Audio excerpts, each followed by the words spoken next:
probably going to be more people straggling in than usual. And this may be it. I'm sorry? Oh, yeah.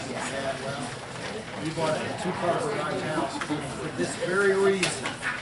Did that too much in New Jersey. In fact, most people on our street, they don't have those cars. They have so much stuff in their garages. Sorry. All right. Well, we're going to begin. Let's start with a prayer, shall we?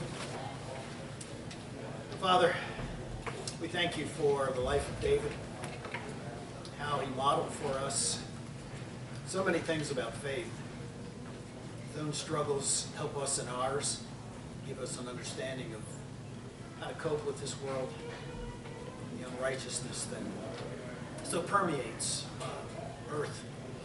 We pray your blessings on us today, not because we are righteous, but because we know we need your grace, and we ask for it this week.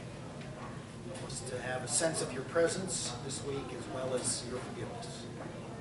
Watch over us as we discuss the lessons this morning, and give us wisdom, encouragement for one another. We pray in the name of your Son, Jesus.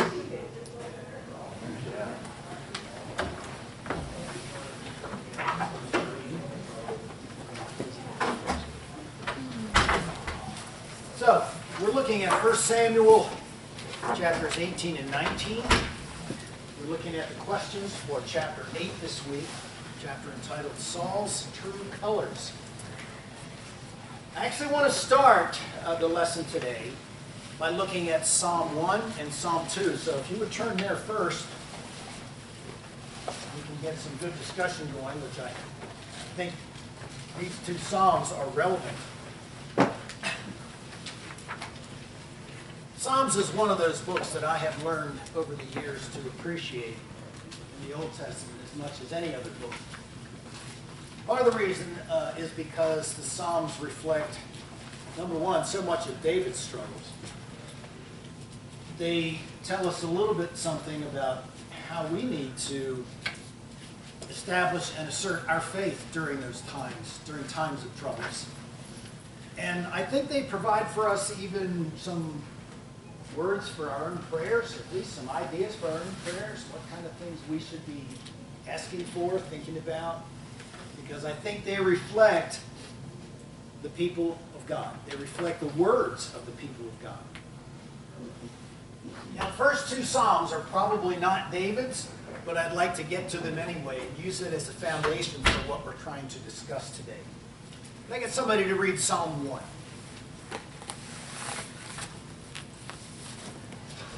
Yeah, right.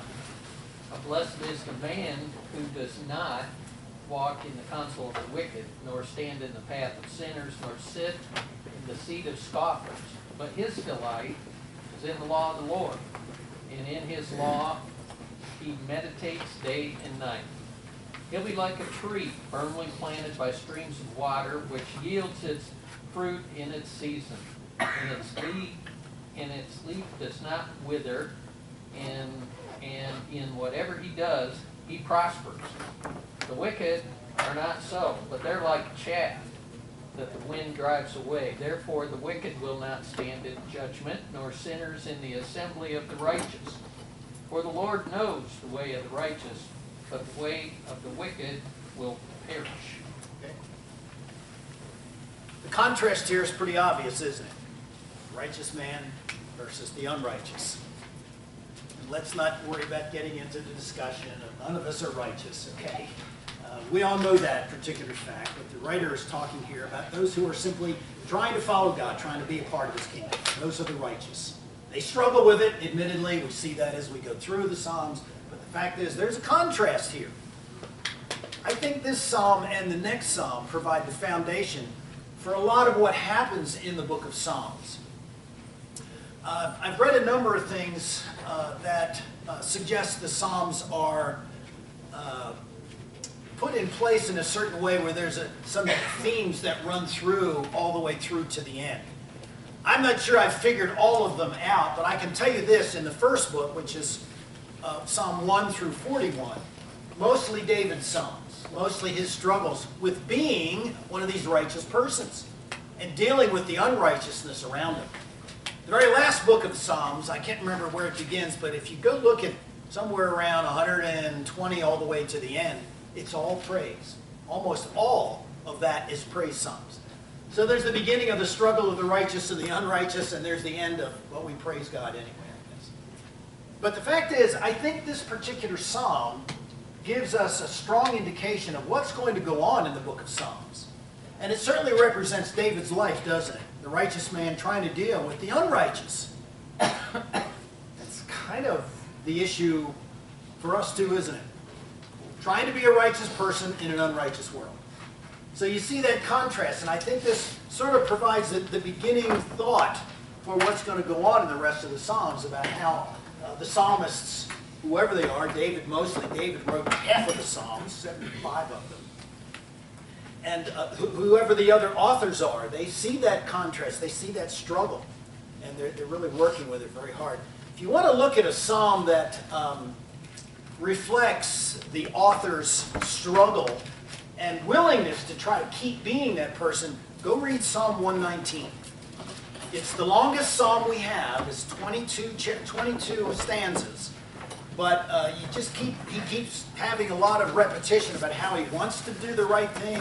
God, help me do the right thing, blah, blah. You know, it's all the way through there. It's a great psalm for you to kind of get some, maybe a little personal inspiration to be that righteous person. That's a sidebar there. I'll throw that one out for you as an extra. If I could, let's get somebody to read Psalm 2 for me. Why do the nations conspire and the peoples plot in vain? The kings of the earth rise up and the rulers band together against the Lord and against his anointed, saying, let us break their chains and throw off their shackles. The one enthroned in heaven laughs. The Lord scoffs at them. He rebukes them in his anger and terrifies them in his wrath, saying, I have installed my king on Zion, my holy mountain. I will proclaim the Lord's decree. He said to me, you are my son. Today I have become your father. Ask me, and I will make the nations your inheritance, the ends of the earth your possession. You will break them with a rod of iron. You will dash them to pieces like pottery. Therefore, you kings, be wise. Be warned, you rulers of the earth. Serve the Lord with fear and celebrate his rule with trembling. Kiss his son, or he will be angry, and your way will lead to your destruction, for his wrath can flare up in a moment. Blessed are all who take refuge in him. All right, first question I would ask you about this psalm is this psalm relevant to the struggle between Saul and David? See a few heads going, yeah. If anybody says no or not. What's relevant about it? Dealing with the Lord's anointed here in a different way. Okay. David clearly God's anointed. Saul was at one point. Great struggle is going to be taking place. We're seeing the beginnings of that in 1 Samuel 18. We'll get to that in a minute when we look at Saul's personality, his character. Anything else? Ron? Talks about the Lord laughing, and and I think about he might be thinking of David going up against Goliath and Saul being afraid of Goliath. Okay. And Saul was nowhere as strong as Goliath was. Why does God laugh? Ron, what's funny about this? Well, because we're imperfect people and do dumb things. Okay. Do we really think we can beat God?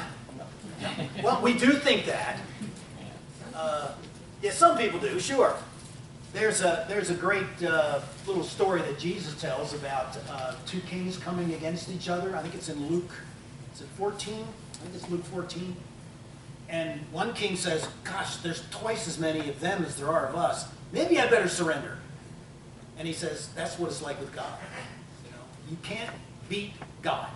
So you might as well just ask for terms of surrender. Might as well just give everything. At least you keep your way. Okay. How would you? There's something else in this that Does the obvious later reference here is Christ, isn't it? Okay, there's obviously some prophecy here, some anticipation of something later on. Do we normally think of Christ ruling with an iron scepter and dashing his enemies to pieces? Is that what we normally think of? No.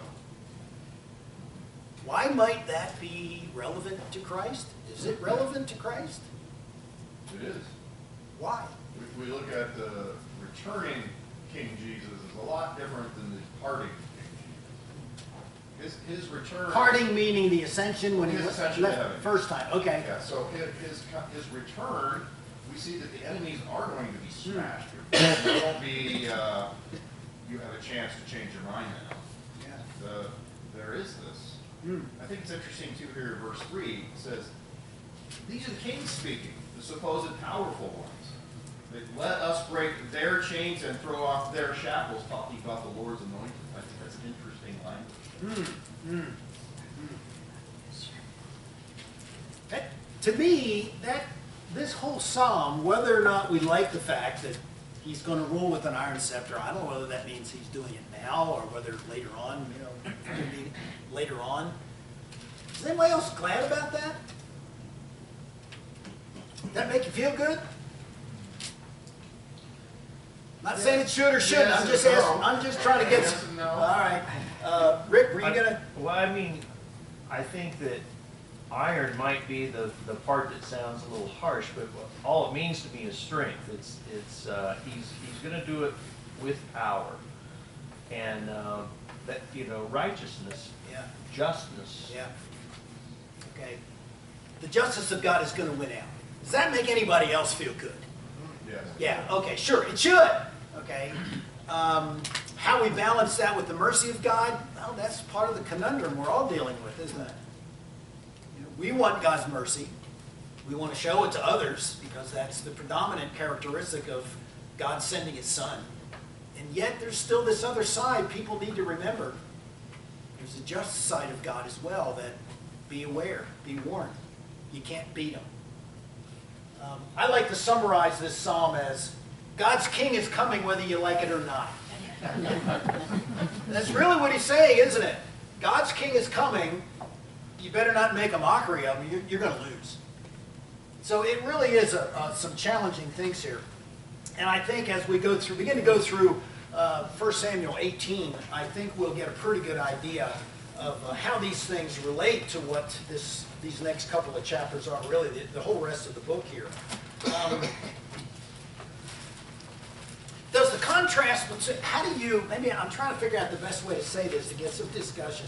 How does the contrast between the righteous and the unrighteous play out in your own life?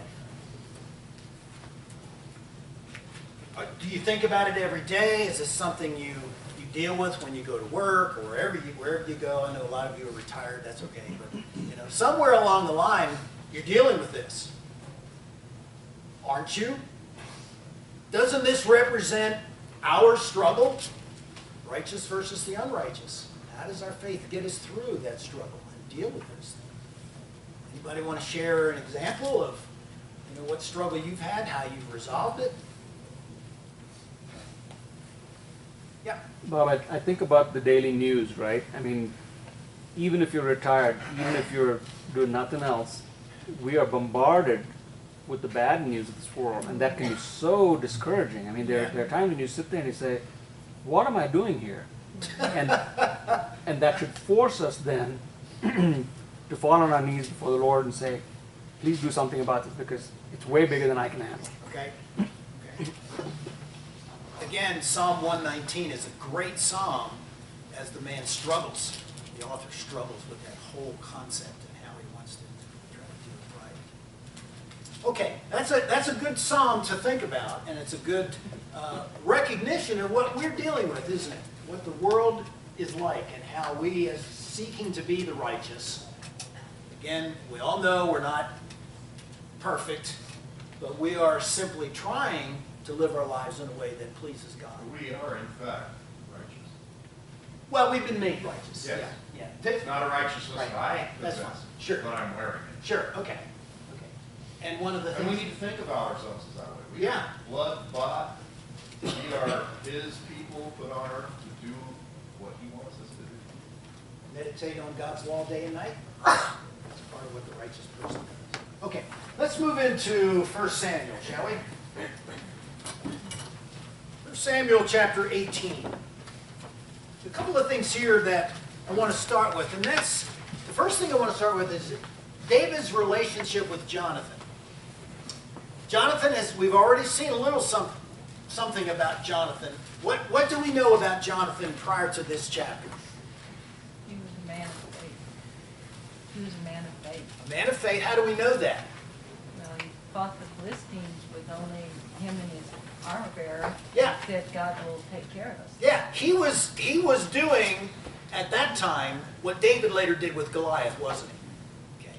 So we see him as a man of faith. We see him also, he seemed to have a better insight into this rash vow that Saul made. And he wouldn't let any of his troops eat. Jonathan saw through that. Almost died because of it, but Jonathan saw through that. So we've got a little bit of a few snippets of who Jonathan is already. Now we're going to see a little bit more, and we're going to see this relationship blossom in a way that is going to benefit, certainly going to benefit David in the long run. So let's get somebody please to read 1 Samuel 18 verses 1 through 4. After David had finished talking with Saul, Jonathan became one in spirit with David, and he loved him as himself. From that day, Saul kept David with him and did not let him return to his father's house. And Jonathan made a covenant with David because he loved him as himself. Jonathan took off the robe he was wearing and gave it to David along with his tunic and even his sword, his bow, and his belt. Okay, so what's the most obvious New Testament allusion here? It kind of jumps up at least it did to me. The apostles, John and Jesus. Okay. John the Baptist and Jesus. Okay. Talking about some dynamic duos here, aren't we? Batman and Robin type things. Something else though, just to me it just jumps right out at me. Are you talking about when Jesus told people to walk the extra mile and give them not only your cloak but your coat? Yeah. Yes and no. Think about the wording here. Think about Jonathan's immediate relationship with David. He loved him. What? He loved him as he loved himself. Loved him as he loved himself. Maybe that's actually an Old Testament allusion as well. It's second greatest, it's one of the great commandments, isn't it? Love your neighbor as yourself. I don't know if Jonathan and David represent a pretty good example of what that looks like, but it's an interesting language that the writer uses here, isn't it? He loved him as he loved himself. Anyway, that's just some food for thought. You can think about that a little bit later on. Why do you think Jonathan was immediately connected to David? You ever hear people talk about, well, we have a certain chemistry with each other? And Jen and I have been married long enough. She says something and I'll finish the sentence and usually get it right. Or I'll say something, she go, oh yeah, immediately. I don't even have to, think about it. She just helps, she understands. Do you ever have a friend like that? Besides your spouse, I hope. Okay. Somebody you just made an immediate connection. We talk about a chemistry. It's not really chemistry, just the way we express it. You ever had one of those kind of relationships, a friend like that? What was it about Jonathan and David that immediately connected them together? Well, if you have that faith that Jonathan has demonstrated, now David stood here before Goliath, totally reliant on God. That probably connected, endeared Jonathan to David just like that. I would think that would be the one thing. I mean, I don't know if Jonathan was thinking, man, he just did what I should have done. He had more courage than I did, but I understand why he did it. I understand that kind of faith. Yeah. And it's interesting, this relationship that's developed is going to be through some difficult times. And in chapter 20, and just jump ahead a minute, in verse 42, Jonathan said to David, "Go in peace, for we have a sworn friendship with each other in the name of the Lord, saying, the Lord is witness between you and me, and between your descendants and my descendants forever." So this is going to be handed down, and other people are going to benefit from this relationship. Sure, sure. And actually, that's the next discussion of chapter 9. We want to get into Jonathan's relation. I'm just sort of previewing that here, but we see Jonathan's relationship with David. It's a unique one. Don't you think too that when you have a lot of things in common, like they both had to fight the Philistines, so the enemy of my enemy is my friend, and so you have that in common, you have a common adversary. Sure, sure. Bob, you asked the question about having friends and you sort of connect and stuff like that. I'm really not going to address that per se, as much as, you know, when you're a New Testament Christian yourself and you really believe in Jesus, and you encounter another member of the church, just within a very short time you can kind of tell, and that bond forms, and it's not something either of them did. It's the Lord that does that, you know, and you recognize there's something unusual here. Yeah. And I think that's what happened with David and Jonathan. They just knew that the Lord was with each of them. Yeah, yeah. That seems to be the connecting factor to me. There may have been some other things, maybe their personalities just Or blended. just some comment somewhere, right? I mean, Yeah. that's usually what happens. Not even a friend with this guy, and I can tell I'll see you in heaven. Yeah, something about this person makes me want to just be around him. Okay, let's delve into what is basically question 1, which was Saul's personality. That's the thing that begins to show up here in chapter 18. All right, let's just read the first part of it, then we'll just go through the rest, because I don't want to spend too much time reading it. I'm assuming that you've at least read the chapters here, at least read the material from 1 Samuel. I'm sure you're probably familiar with it anyway. Let's read verses 5 through 9. 1 Samuel 18, 5 through 9. So David went out wherever Saul sent him, and prospered.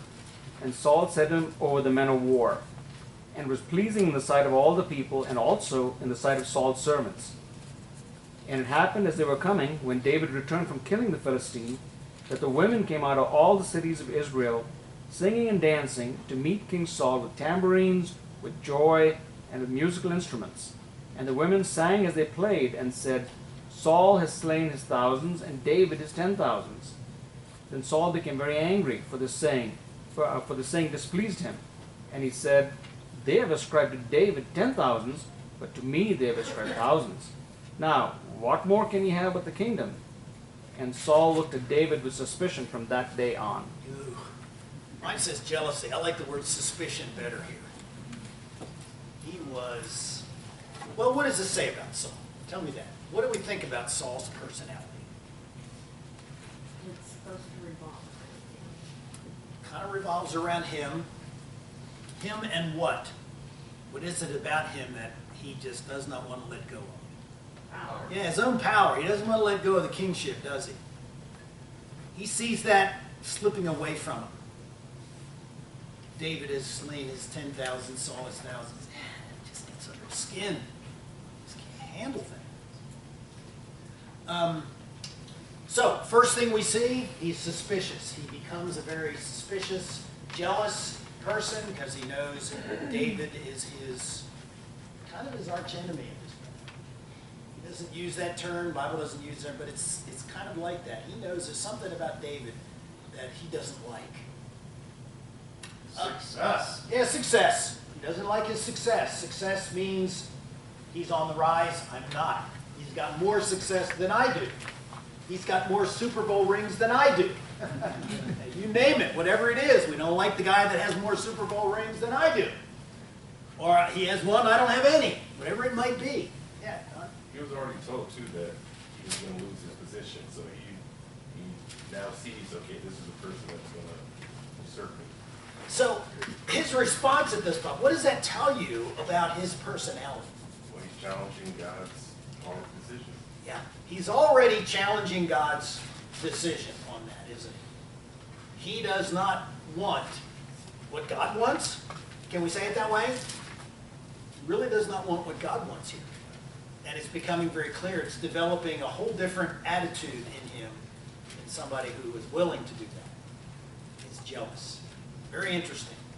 All right, so without reading it, what else happens in this chapter that tells us something about Saul's personality?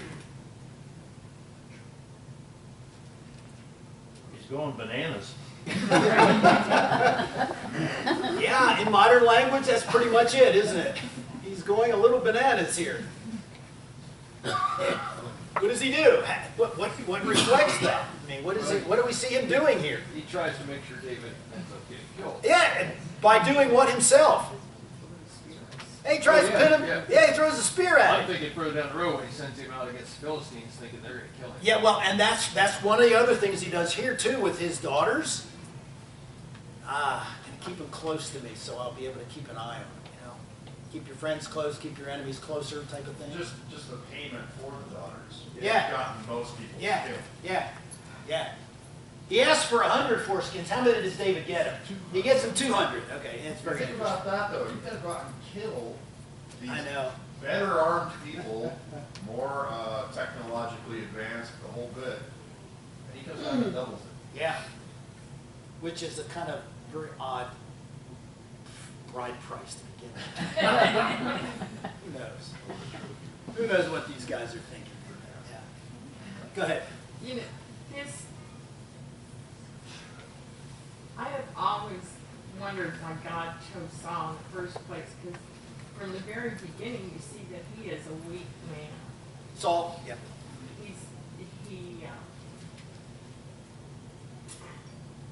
He doesn't depend on God like David does, for one thing. And for another, he doesn't really accept his responsibility until he's forced into it. And so, I don't know, I've always wondered why God chose. I know he uses weakness a lot of times, but this seemed odd, has always seemed odd to me, because he is a weak man. You see it all through his kingship. Surely God knew this when he anointed him, didn't he? Well, I mean, you're right. It is one of the mysteries here. It is to me. Why does God waste his time with Saul to begin with?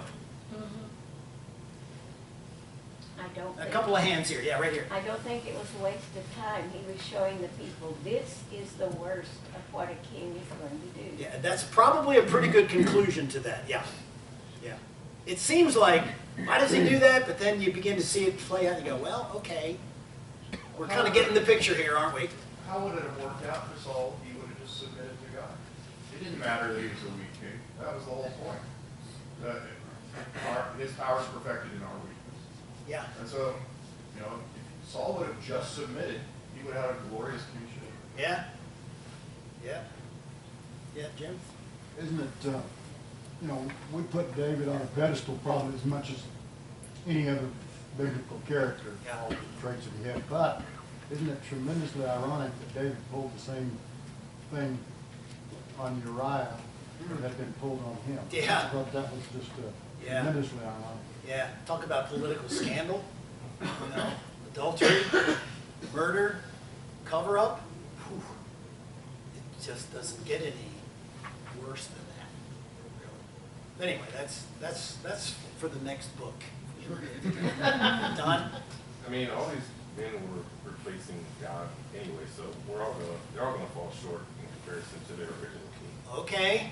Okay, interesting point. Maybe a nice segue into what I want to say next. Yeah, Mike? Well, one of the simple contrasts to me here between Saul and David is the contrast between one who is living in accordance with sinful nature, our true nature, and one who is living influenced by the Spirit of God. Okay. When we read in Galatians 5 the attributes of the sinful nature, one of them that I often overlook is selfish ambition. It's listed among our sinful nature. In other words, our true nature, left unchecked by the Spirit, left unchecked, remove God, the influence of Christianity from the picture. What is the nature of man? One of those is selfish ambition. What keeps that in check? Well, of course, the Spirit of Christ keeps that in check in many people. Right. But left unchecked, it's a desire for power, and either to attain power or to retain power once it's achieved. Yeah. In Saul, we see that clearly. He's acting in accordance with the nature of man. He has power and he wants to keep it. David is influenced by the Spirit, which keeps that desire for power in check. Where do we see that? When he doesn't kill Saul when the opportunity arises. If his sinful nature was ruling in David, he would have also had selfish ambition. He would have killed Saul. I'm just going to say, probably would have just killed Saul when he had the opportunity, Right. which is another episode later on we begin to see something about David as well. I want you to keep an eye on Saul's behavior as we get through the next few chapters. And you see a guy who's kind of mercurial in his behavior. He's up, he's down, he's up, he's down. He makes commitments, like he makes a commitment in chapter 19. Oh, okay, I won't kill him. And then next thing he does, okay, now he tries to kill him again. Oh, okay, I listen to Jonathan who says, you know, he's done great things here, but okay, maybe I won't. I will and I won't, I will and I won't. He gets crazy. Bananas, he goes bananas in a way. Bipolar. Well, yeah, okay, but he's also a representative of what you said. He's representative of a person without God. Human nature unchecked. That's Saul. I made a comment in the book that this relationship, this conflict between Saul and David, and the conflict of kingdoms that's really developing here. Are we not looking at a conflict of different kinds of kingdoms here? One without God, one following God. Okay? I mentioned that I thought it was, number one, the fabric of the universe, and number two, the reality of human history. Is that accurate? Do you think I'm way off base here? Or do you think that's true, that what we're seeing in that relationship is a pretty good representation of the human condition? This means yes, this means no. I'll make it easy for you. Yes, no, whatever. Well, I'm sorry. a simple example, the elders have talked a lot recently about this trend in the United States of just the brotherhood. The churches of Christ are diminishing rapidly. And, you know, that's a perfect example of that. The only reason may not be that people just aren't connected to God. They're doing it in different ways, but what is it a symptom of? Okay. It's pretty obvious, I think, that it does represent those things. I wouldn't have made those comments if I hadn't. I really think this relationship between David and Saul represents that conflict. It's part of the reason why I wanted you to look at Psalm 1 to begin with. Righteous versus the unrighteous. And we're seeing it play out in David and Saul's life here. We're seeing that conflict come about. And maybe that is the reason that he chose Saul, that God chose Saul. So Israel and the rest of us could see that conflict as it plays out in their lives. And the bloody mess that it becomes when those kingdoms play out. Think about, let's see. Let's talk a little bit about question 2, because I think this relates as well. In Psalm 2, we saw that God will laugh them to scorn, laugh these totalitarian powers, all the powers of the world. And I don't just mean governments, although that's part of it, because governments continue to try to render to themselves the power that's God's, rather than just render to themselves the power that's Caesar's. They try to take God's power, don't they? They try to do things that only God is supposed to be able to do. Power of life and death, for example, is one of them. Why do powers without God seem to intuitively understand that Christians are a threat? That Christ is a threat? Does it seem to anybody else that they have a knee-jerk reaction toward it? Freedom. Freedom? Okay. They don't want you to have freedom? Is that what it is? Yeah, Bruce? I also don't want you to have a moral compass because it limits what they can do. Ah. So that okay. verse 3 that we read earlier about these kings of the earth Okay. are worried about these Christians and their God. And, Okay. and we need to throw off their shackles because Okay. they don't want to be limited. Okay. Who was the first ruler to recognize the threat? The very first ruler to recognize the threat of Christ. Herod was. Yeah. Herod was. Another king? No. That is not going to happen. So what does he do? He goes and slaughters some children. That's pretty brutal.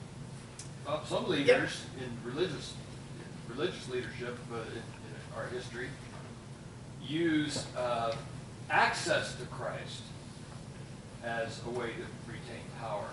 If they can convince you that access to Christ is only through them, then they've got power over Christians as well. And we see that with the Roman Catholic Church at the time of the Reformation, is they maintain that you cannot get to Christ unless it's through us. Therefore, you must do our will or we'll deny you access to Christ. Right. So there's another threat of Christianity, because true Christianity provides you direct access to Christ. Yeah. That's a threat. Yeah. Okay. Lots of worldly threats here, aren't there? Yeah. Ron. And then I want to move on to chapter 20 for a few minutes. Go ahead. Quick. Yeah, In it's all right.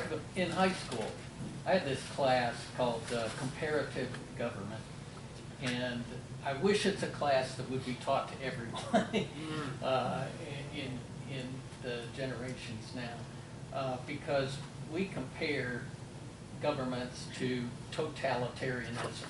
And here's this big word that nobody really understood what our teacher was talking about, but if we could help people understand what totalitarian is and how it involves complete control of the individual, including their mind. Yeah. Yeah. Sure.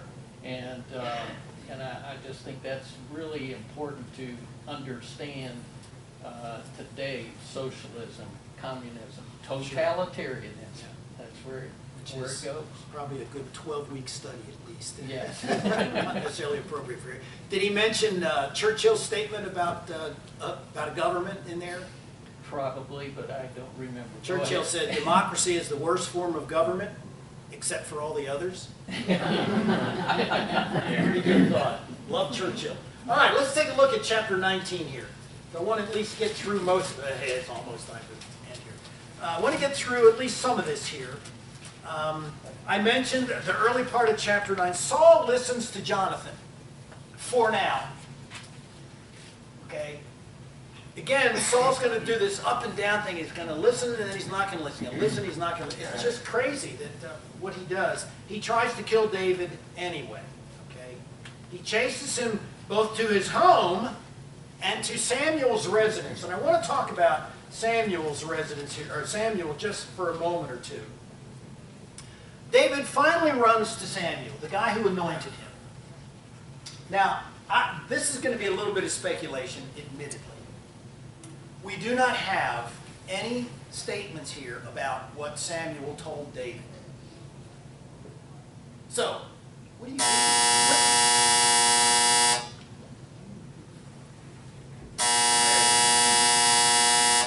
What might he have told him?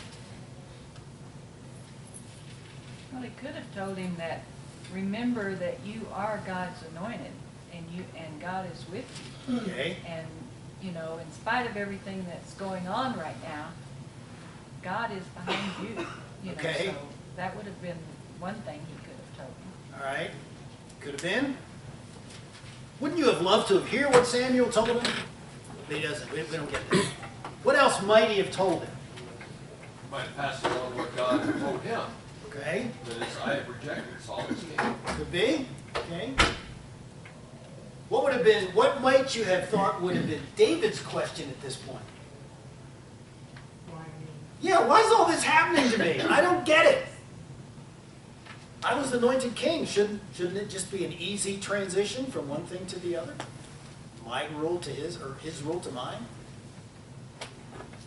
I don't know, maybe there's a good reason why we don't have Samuel's statements. Maybe it's just sort of left for us to think about. Maybe the whole question that David's struggling with is a question that we have to struggle with as well. Why do we have to deal with this stuff? Okay. Why can't it just be easy? Yeah, Jan, go ahead. I think I know what you're going to say. That's all right. Go ahead. We talked about it last night, so this is good. I wanted to say we're going to know each other's thoughts. Yeah, exactly. I think that any person who becomes a leader or who becomes strong in their faith, they just aren't born that way. And so there are suffering, there are irritants along the way, there's difficulties, and we have to decide whether we're going to be trained by it. You know, Hebrews says, you know, endure hardship like discipline. So David's not aware of that concept of that he has to grow into the leader. He's been selected as a leader, but it's another story to become the mature leader. And that takes life, it takes overcoming obstacles and leaning on God and being developed. So you don't want a leader who looks like a leader and you just plop somebody in there and you fill the spot. You want somebody who has grown or is in the process of growing or is willing to grow and is willing to learn. That is the kind of person you want. Yeah, yeah. We were talking last night too about David's facing a different kind of enemy. You want to share that with us, what you said last night? Because I thought it was really good. Just the, I just said about the irritant, the sand in the shell, that that irritant, dealing with it constantly, you know, it's the irritant in the shell of, like the oyster, you know, where you it turns into the pearl. Okay, okay. You mentioned something last night too about, you know, David is dealing with something now different than what he had to deal with Goliath. He can't just get a stone and whack him. He knows he can't. So his faith is going to have to develop in a totally different way here. Okay? He just can't. He can't destroy Saul. He knows he can't, and he can't because you're not allowed to lay a hand on God's anointed. Which again is just another mystery to me that he's got to deal with this. Yes. We of course don't know what Samuel said to David. Yeah, I know we don't. I would guess, you know, you're God's anointed, and the Spirit is with you. Okay. Be faithful. Okay. Be patient. Okay. I was thinking, David must have been 60 years old or something before he was actually in the king. Yeah, I don't know. That's a good question. Wasn't it? I mean, over 40 years. Saul was in power for 40 years. Yeah, I don't know. That's a good question. I'll kind of look at that. David does get some assurance that God is with him here, though, doesn't he? How does he get that assurance? This might have been, I'm guessing, this could have been something David remembered later. What assurance does God give both Samuel and David that he's with David when he goes to Samuel's house? Think about what happens here. Saul sends an entourage to arrest him. What happens? They start prophesying. How many times does Saul send an entourage? 3 times. Same thing happens every time. Then Saul himself goes. What happens? He starts prophesying, which is really odd. But do you think David had to think back, okay, I don't understand why all this is going on, but I know this happened. You ever have a situation like that? I don't understand what's going on, but I know God's with me. Okay, I know God is with me. That's something I think we have to do in our faith, don't we? When we hit those bumps in the road, those real struggles, those windy roads, we have to keep that in mind, don't we? Well, okay, I know God is with me. It may not look like it right now, but I know He was in the past. So let's just kind of move forward in faith. And again, start reading through some of these early Psalms and see if you don't see that same pattern. David's struggling with things about what's going on, and his enemies are against him. He doesn't even always identify the enemy. Most of the time, he ends up his psalm with some kind of statement of faith. So he kind of hangs in there with it. He knows God is still going to work with him. just to me, some great reflections of the kind of faith that we too need to have. And I don't know, they just provide me with that kind of inspiration that gives me some strength. Does anybody want to make a last comment? We're going to be looking more at David's struggles and his development of faith as we get through. We're going to look more at Jonathan. Jonathan's next week. We'll see Saul some more and see the kind of things that, as Mike said, a person without God, how their behavior shows up. So these, to me, just provide some real good thought points and discussion. If you're done, I'm done. All right, thank you. Appreciate your comments.